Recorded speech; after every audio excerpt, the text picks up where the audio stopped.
پاگل کتے نے کاٹ لیا۔ یہاں یاد رہے کہ بلیک بورڈ کے پیچھے والی روڈ میئر کی کوٹھی کی طرف جاتی تھی، بلکہ اسی طرف ہسپتالوں، اسکولوں، کالجوں اور یونیورسٹی کا ایریا تھا۔ اس کے دائیں طرف والی روڈ کی تختی سے گورنر ہاؤس، سیکریٹریٹ، دیگر چھوٹے بڑے سرکاری دفتر، یہاں تک کہ سپریم کلاس،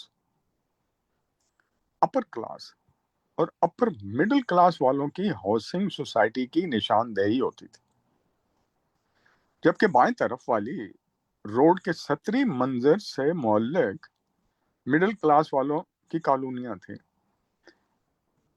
مگر اس سے بہت پیچھے غریب پسماندہ اجاڑ بستیاں تھیں۔ البتہ بلیک بورڈ کے سامنے والی روڈ کے سطری منظر میں دور دور تک اس میں گتھی ہوئی گنجان market, super market, stock exchange, مختلف قسم کے مال تیار کرنے والی فیکٹریاں، مال گودام، بینکوں، بیمہ کمپنیوں پر مشتمل جم گھٹی تعمیرات تھیں۔ اجتماعی نظر سے دیکھنے کی کوشش میں پورا شہر ٹاؤن پلاننگ سے محروم بلکہ غیر منصفانہ تناسبات کا منحوس ڈھیر دکھائی دیتا تھا۔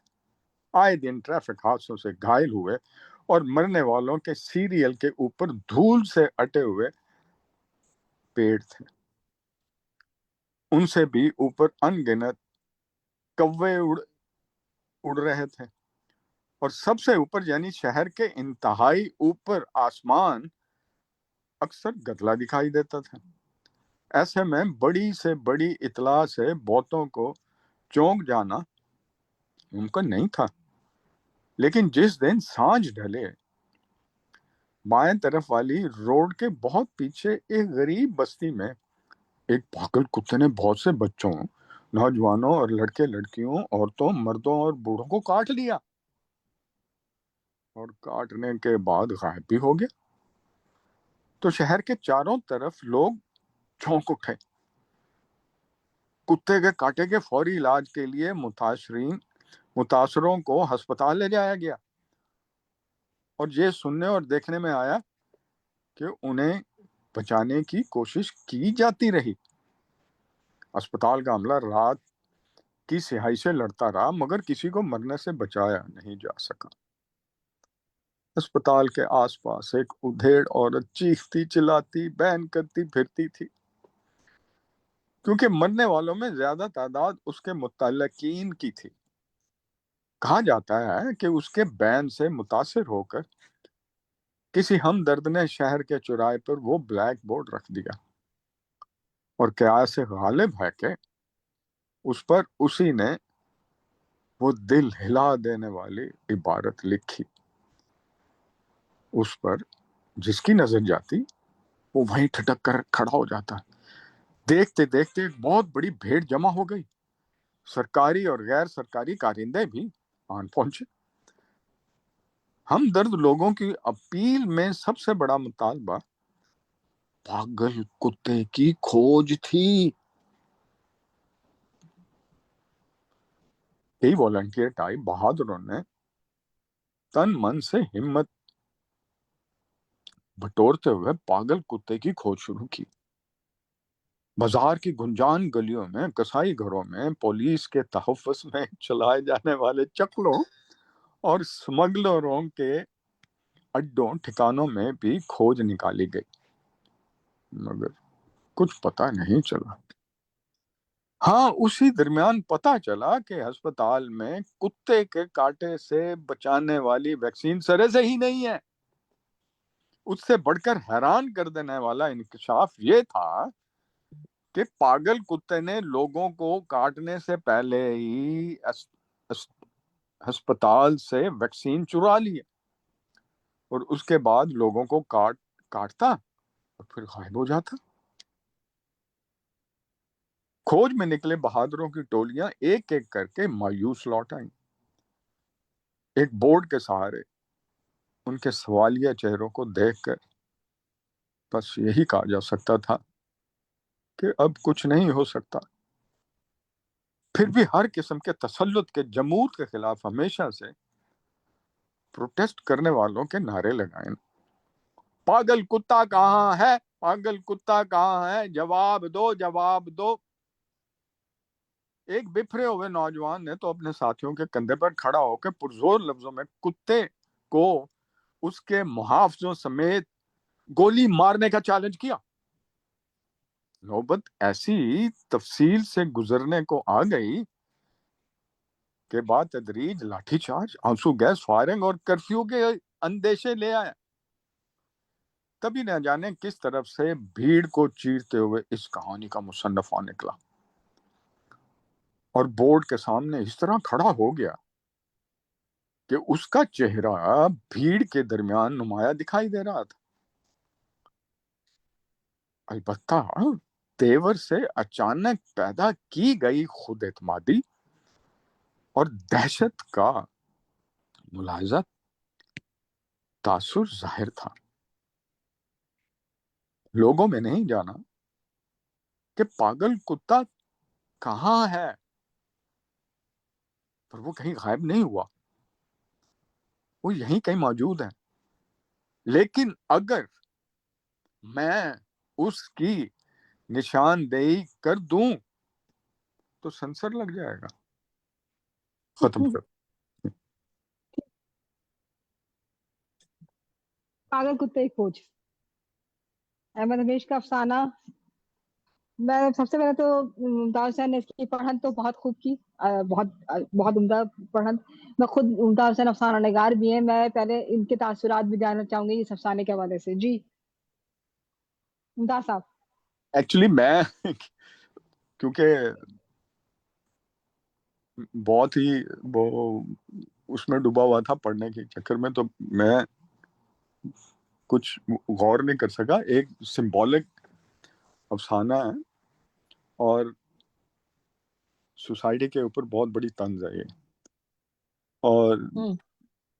اور مجھے جو یوں لگ رہا ہے کہ جیسے آج کل جو پولیٹیکل سینیریو میں جو اس ملک میں ہو رہا ہے، اور یہ پرانا افسانہ نہیں، مجھے لگتا ہے کل پرسوں ہی ہمیں صاحب نے لکھا کہ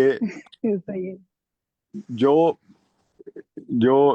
یہاں ہمارے ملک میں ہو رہا ہے، جو کچھ اور جن مصیبتوں سے ہم پالا پڑا جا رہا ہے اور لوگ ان مصیبتوں میں سے ہیں، وہ ان کو سامنے رکھ کے ایک سمبولیکلی انہوں نے اتنا خوبصورت جو طنز کیا ہے اس افسانے کے through. It's kind of a protest, it's kind of a نشاندہی ہے، کائنڈ آف ایک احتجاج ہے ہمیش صاحب کا، کہ انہوں نے ایک جو جوڑنے کی کوشش کی ہے سوسائٹی کو اور بتانے کی کوشش کی ہے کہ یہاں نا انصافیاں اور ایک لائن میں جو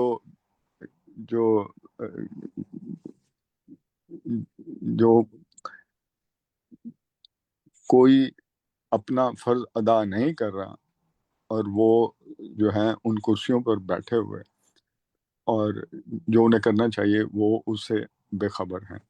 تو اس کے اوپر ایک سمبولیکلی مجھے کافکا کا وہ جو ناول ہے وہ بہت یاد آ رہا ہے، کہ جس میں جو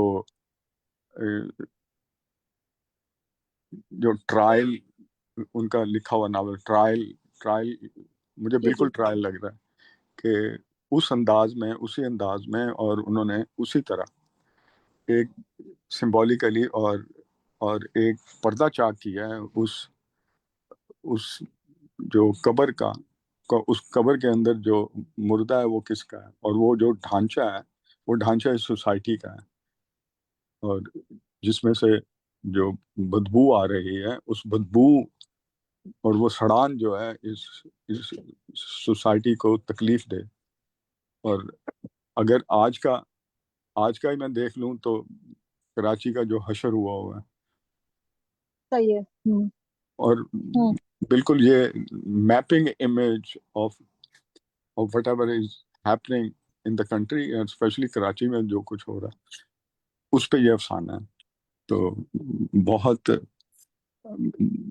بہت زبردست افسانہ، بہت ہی powerful. Thank you. Town planning, Mumtaz Hasan sahab بہت شکریہ. ٹاؤن پلاننگ سے آری شہر تو یا اور جو نقشہ اس کا کھینچا گیا ہے، ایسا محسوس ہو رہا ہوتا ہے کہ واقعی کل پرسوں لکھا گیا ہے. اور حادثات، ٹریفک حادثات، پورا کراچی ایسا لگتا ہے کہ ہم اسی شہر میں بیٹھ کے اس افسانے کو کی صورتحال میں جو ہے وہ اس کو بھگت رہے ہیں کہ یہ ہے شہر کا حال. اور یہ میٹروپولیٹن سٹی جو ہندوستان پاکستان کے شہروں کا، جو کراچی کے شہر کا تو خیر یہی حال ہے. تو یہ افسانہ، اور پھر پاگل کتا اس کی جو ایک پوری وہ ہے علامت ہے. راشد صاحب بات کرنا چاہیں گے، اس کے بعد میں مہر زیدی بات کرنا چاہوں گی. پہلے میں راشد صاحب سے درخواست کرتی ہوں. جی راشد صاحب. جی بہت شکریہ جناب صدر. سب سے پہلے تو افسانہ تو بہت خوبصورت اور عمدہ ہے ہی. ممتاز حسین صاحب کی پڑھن جو ہے اس کی اگر میں تعریف نہ کروں، داد نہ دوں تو یہ زیادتی ہوگی ان کے ساتھ. اب ایسا ہے کہ احمد ہمیش کے اس افسانے پاگل کتے کی کھوج میں طبقاتی اور سماجی ڈھانچے کی مکمل رویداد ہے، اور اس میں نظام کی جو ناانصافی، بے بسی اور سیاسی جکڑ بندیاں ہیں وہ ہمیں نظر آتی ہیں. ہم جانتے ہیں کہ معاشرہ جو ہے وہ سرمایہ دارانہ نظام کے تحت طبقاتی تضادات اور استحصالی ڈھانچوں سے بنتا ہے، اور ہر ایک عمل اور مظہر اس نظام کی عکاسی اور نمائندگی کرتا ہے. اور اس صورتحال میں اس افسانے کو دیکھا جائے تو افسانے میں شہر کے مختلف طبقوں کا نہایت گہرا اور واضح نقشہ قائم کیا گیا ہے. امیر، حکومتی نمائندے، سرکاری افسر، سرمایہ دار اور غریب عوام سب ایک دوسرے کے بالمقابل ہیں. مرکزی چوراہے پر بلیک بورڈ کے سامنے کا منظر، جس پر یہ ایک کئی سال لمبی رات ہے اور اس رات کو ایک پاگل کتے نے کاٹ لیا، لکھا ہوا ہے، ایک علامتی تصویر ہے. یہاں رات استحصال، ناانصافی اور ظلم کی علامت ہے، جبکہ پہلا پاگل کتا اس نظام کی وجہ سے پھوٹنے والی نا امیدی اور فساد کی نمائندگی کرتا ہے. یہ نظام اپنے داخلی تضاد کی وجہ سے مسلسل عدم توازن کا شکار ہو رہا ہے. دولت کا ارتکاز، طاقت کا مرکز اور غریب کی پستی اس افسانے میں بہت واضح طور پر نظر آتی ہے. میں سمجھتا ہوں کہ افسانے میں جو ہسپتال اور سرکاری اداروں کی بات کی گئی ہے وہ بھی ایک پیچیدہ تصویر ہے. یہ ادارے جن کا کام اب معاشرتی فلاح ہوتا ہے یہاں لا علم اور بے اثر بن چکے ہیں. ویکسین چرائی جاتی ہے، اور جب اس کا انکشاف ہوتا ہے تو حکومت اور ان کے کرندے جو ہیں وہ استحصالی رویہ جو ہے وہ اور مجرمانہ بلکہ کہنا چاہیے رویہ اختیار کرتے ہیں. اور یہ اس نظام کی ناانصافی، بدعنوانی اور ظالمانہ جو ہے معیار، اس کے خلاف اس افسانے میں ہمیں ایک شدید تنقید جو ہے وہ نظر آتی ہے. اس افسانے میں یہ بات بھی یہ بھی مضمر ہے کہ طبقاتی جہد اور شعور بیداری کے لیے کے ذریعے سماج جو ہے سماجی جو مظالم ہیں ان کا خاتمہ ممکن ہے اگر عوام متحد ہوں اور اپنی طاقت کا شعور حاصل کریں تو اس نظام کو بدلنا ممکن ہے. انسانی شعور اور احتجاج کی صورت میں ہمیں اس کے باوجود، احتجاج کے باوجود تبدیلی کی ایک کرن جو ہے وہ نظر آتی ہے. میں سمجھتا ہوں کہ جس زمانے میں احمد ہمیش صاحب نے یہ افسانہ لکھا اس وقت سے اب تک پاگل کتوں کی تعداد میں نہ صرف اضافہ ہوا ہے بلکہ پاگل کتوں کی باقاعدہ سرپرستی کی جا رہی ہے. احمد ہمیش کی افسانہ نگاری کی یہی میراث ہے جو ہم تک پہنچی ہے، اور وہ نظم ہو ان کی یا ان کا افسانہ ہو، وہ ہمارے لیے ایک درسگاہ کی حیثیت رکھتے ہیں. انہوں نے جس کئی سال لمبی رات کا ذکر کیا ہے، کیا اس کی کبھی سویر ہوگی؟ بہت شکریہ. بہت جی خوبصورت، راشد صاحب واہ واہ واہ راشد صاحب، اینڈ جو صحیح. کیا ہے نا آپ نے بہت ہی خوبصورت ہم. سوالیہ نشان اس چھوڑا کا ہے. جو سمبولک ٹریٹمنٹ ہے افسانے کا، اور یہ کئی سال لمبی رات ہے، اور پھر اس کو شہر کا جو پورا نقشہ کھینچا گیا ہے. پھر یہ بات کہ وہ سینسر لگ جائے گا، اگر میں بتا دوں تو سینسر لگ جائے گا. تو یہ آج تک ایک سوال یہی نشانے، ہم گویا اسی حال میں جو حال تب بیان کیا گیا تھا اسی حال میں ابھی تک جی رہے ہیں کہ اگر بتا دیا تو سینسر لگ جائے گا. گفتگو کریں گے ڈاکٹر مہر زیدی.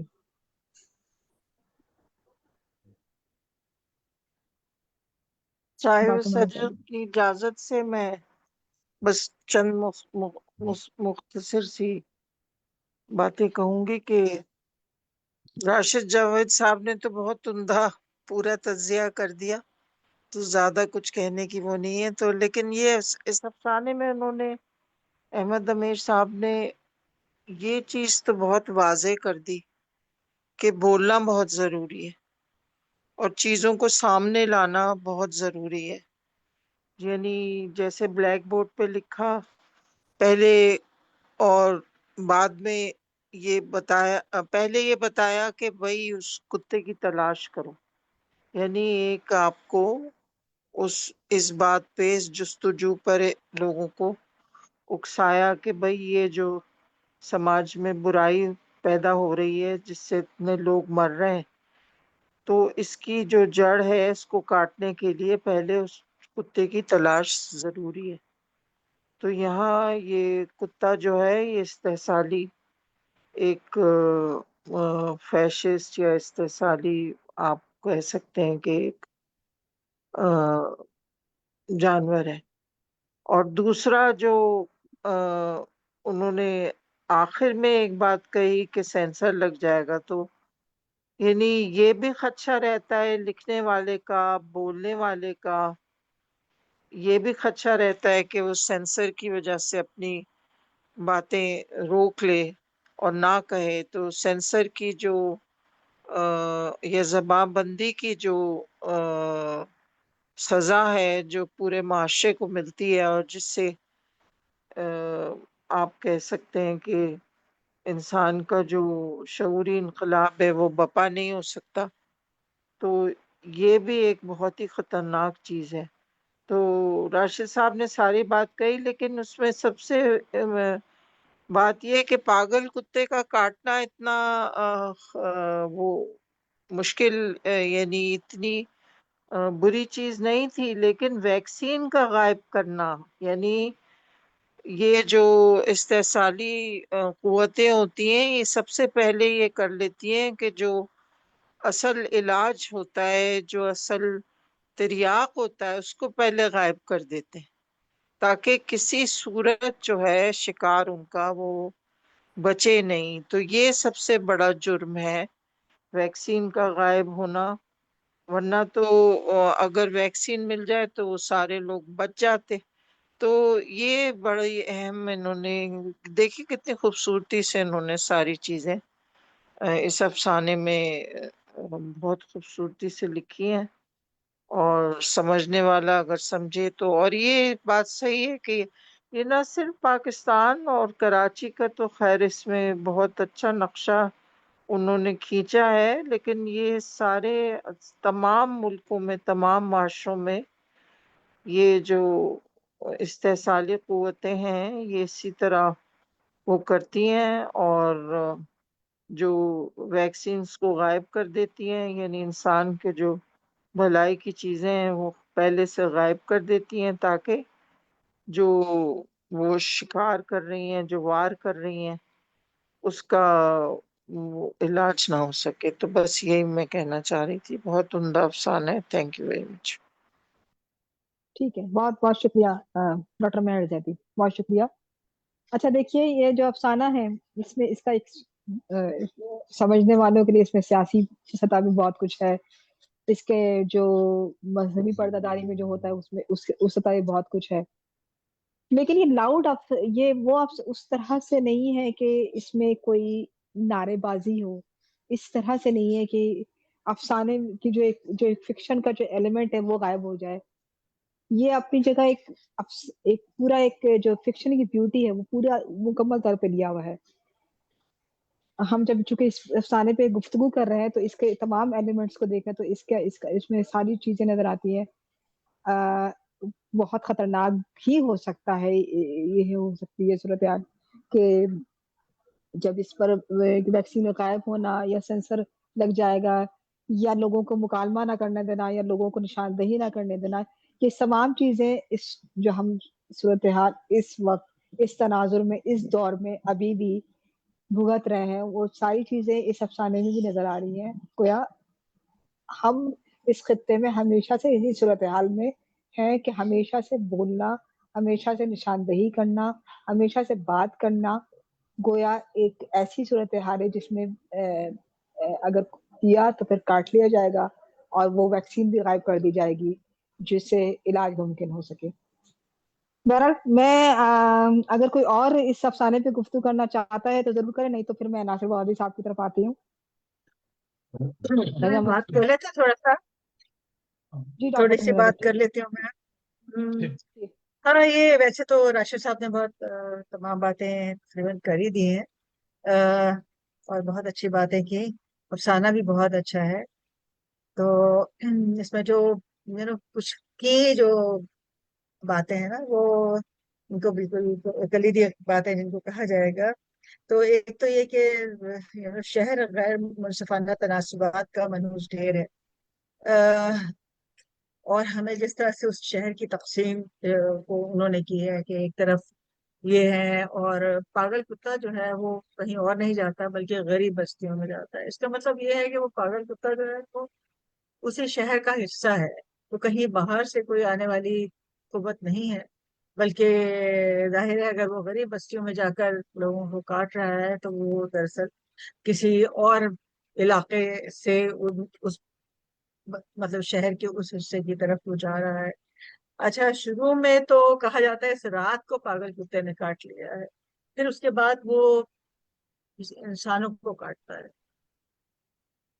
تو اس میں پھر وہ جن باتوں کو بیان کرتے ہیں اس شہر کی خصوصیات کے طور پر، جیسے ٹریفک حادثے، دھول سے اٹے پیر اٹے پیڑ سوری، اور انگنت کفے اور گدلا آسمان. میرا خیال ہے ایک دھول اور گدلا آسمان جو ہم نے ان کی نظم میں بھی دیکھا یہاں پر بھی ہم کو نظر آتا ہے. تو یہ ایک خاص شاید علامت ہے جو احمد ہمیشہ اس کو استعمال کرتے ہیں، بہت اچھی طرح استعمال کرتے ہیں کہ جب گدلا پن کسی چیز میں پیدا ہو جاتا ہے تو دراصل وہاں سے ساری خرابی کا ایک طرح سے آغاز ہوتا ہے. تو مطلب ویکسین کا چلایا جانا، ویسے تو ہم دیکھتے ہیں کہ یہ بالکل اب ہمارے ہاں عام باتیں ہو گئی ہیں. یعنی حقیقتاً یہ ہوتا ہے کہ ویکسین غائب ہو جاتی ہے اور لوگ جو ہیں وہ اس سے مرتے ہیں. اور یہ بھی ہے کہ کتے کے محافظین بھی ہیں، اور جو لوگ اس پر احتجاج کر رہے ہیں ان کو پتا ہے کہ وہ محافظین ہیں. تو پھر اس میں ایک اور اہم بات جو ہے وہ نیریٹو کی اہم بات ہے کہ نیریٹر جو ہے وہ خود آ رہا ہے، مصنف آ رہا ہے.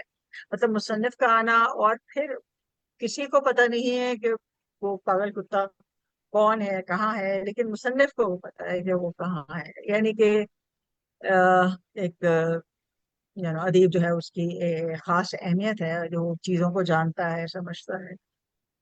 لیکن اس کی بھی آواز جو ہے وہ آواز اپنی اٹھا تو سکتا ہے جس طرح اور دوسرے لوگ بھی آواز اٹھا رہے ہیں، لیکن اس کی آواز کو بھی سینسر کر دیا جائے گا. یعنی وہ قوتیں اتنی زیادہ مضبوط ہیں کہ وہ ایک طرح کی مایوسی مجھے اس میں نظر آتی ہے. جو راشد صاحب نے جو بات کی تھی شاید وہ اسی طرح مختلف تھی، کہ اس میں وہ امید کوئی نظر آتی ہے. مجھے تو اس میں کوئی امید نظر نہیں آتی. پھر مطلب پاگل کتے کا جو استعارہ ہے میرا خیال ہے بہت ہی ایک اچھا استعارہ انہوں نے استعمال کیا کہ پاگل کتا لوگوں کا. اب یہ دراصل ایک وہی جیسے بات کی تھی ایک